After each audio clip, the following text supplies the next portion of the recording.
So thank you for inviting me to talk at this meeting. I will start by introducing who I am. I'm Dr. Garth Smith. I'm a general and developmental paediatrician. I currently work and live in Nelson, where I work at the Nelson Marlborough DHB as a general and developmental paediatrician. I also have a private practice in Nelson, where I see people for developmental problems, including ADHD. And I work once per week over in Lower Hutt at the child development team as a developmental paediatrician there. As far as who I am and my background, I grew up in Canterbury in New Zealand, went to university in Dunedin, studied Bachelor of Science initially and then medicine, and went on to work in Christchurch. And like a lot of medical specialists, I was a bit of a rolling stone for many years and worked my way around the country and different parts of the world. I've started my paediatric training in Hawke's Bay and then carried on in Christchurch, then Nelson. Moved across to Scotland, worked in London for a while, where I really started to do a fellowship in developmental paediatrics. Came back to Auckland to the Kids First Hospital, doing a further fellowship in developmental paediatrics, eventually settling in Nelson. And I've enjoyed travelling though, and I've worked in numerous places around Australia. The paediatrician in the Cook Islands for a period of time.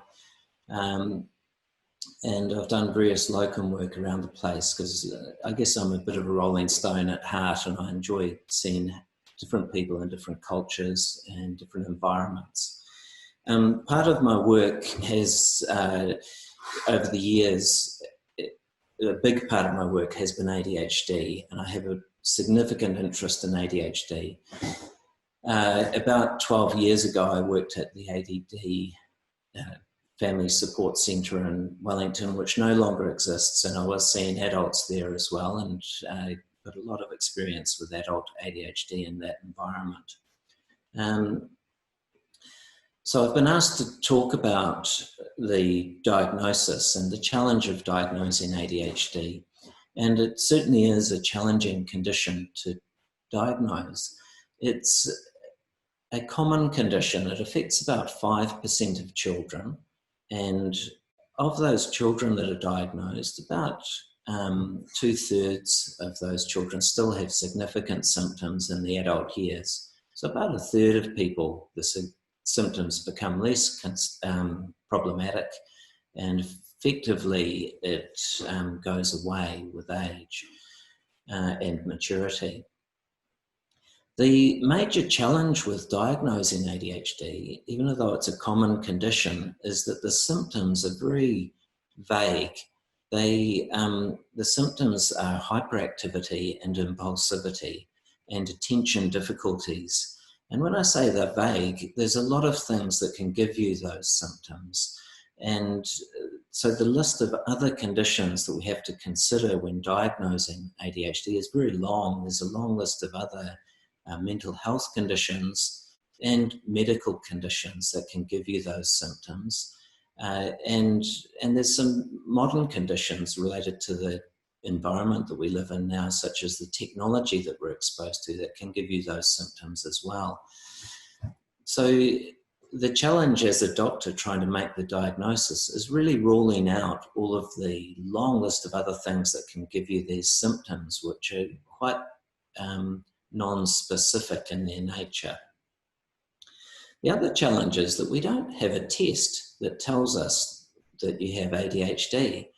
There's an awful lot of research that's been done that shows this is a condition that affects the brain, and we understand a lot about that, the way the brain functions, the chemicals that are in the brain, and we understand the genetics involved with ADHD. So there's a lot of science and understanding about ADHD, but unfortunately none of it's at a level that we can use as a clinical doctor or mental health professional trying to diagnose ADHD. And so it really comes down to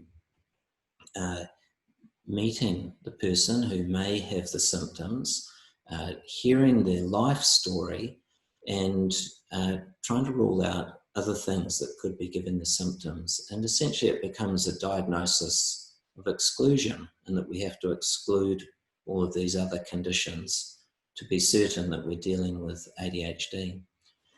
There are a lot of clues in the story, though. This is a condition that comes on in childhood, and it's very consistent. It's always there. And so the pattern of ADHD is very helpful in making it more likely. Because there's no test, there's no blood test or brain scan or even a psychological test which really diagnoses the condition, there's a degree of interest in developing tests. And there is a lot happening around the world with research in ADHD. And some of that action has happened in Nelson, actually, where a very clever neuroscientist and I have been testing a potential tool that may be very helpful in screening and diagnosing ADHD. So the tool that the neuroscientist has developed is a computer program, and it's playing a game on a computer.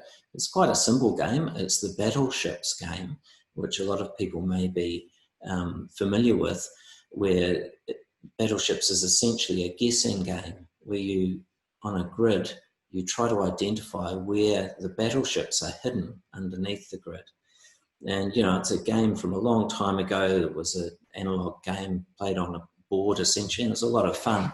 And now there's computer versions of it.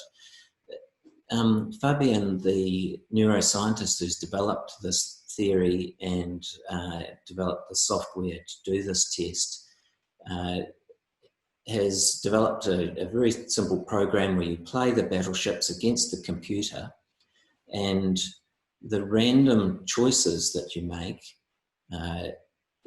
which you think are random, are not as random as you think. Every person has a different signature to how they make choices with trying to find the hidden battleships.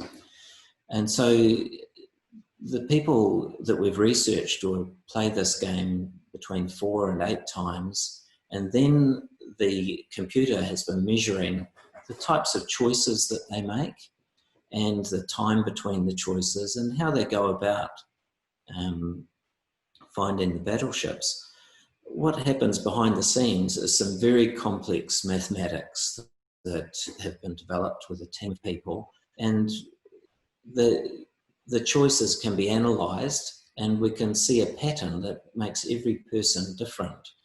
And in fact, on the initial tests, and at this point we've just really had a 5-year period of research with the initial findings looking very positive, in that it looks like this test can identify people with ADHD compared to people that do not have ADHD.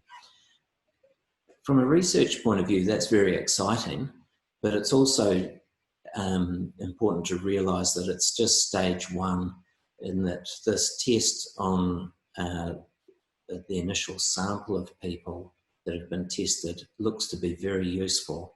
It's then gone on to the next stage of research, where we try to have other researchers replicate the condition and replicate the test, really, and the science, and see if they get the same positive results.